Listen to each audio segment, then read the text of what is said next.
Second heading. Good morning. কি মনে হয় আজকে জিনারা এত সুন্দরভাবে নিজেদের ড্রিম শেয়ার করে গেল এবং ওনাদের যে এনজয়মেন্ট গুলো শেয়ার করে গেল, ভালো লাগছে যে যদি নিজেরা কাজ সেরকম করতে পারতাম। জাস্ট টাইম তো খুবই সংক্ষেপ, কিছু কথা জাস্ট খুব শর্টে বলবো।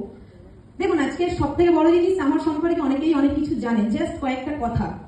কেন আমি সত্যি বয়স খুব কম, অতি সাধারণ পরিবারের মেয়ে।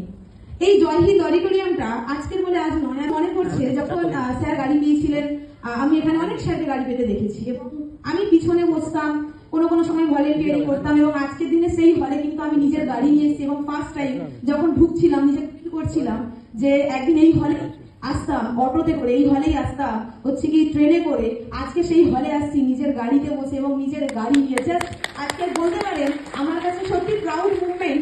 কেন কিনা আজকে কিন্তু টিয়ান্স আমাকে এই জায়গাটা দিয়েছে।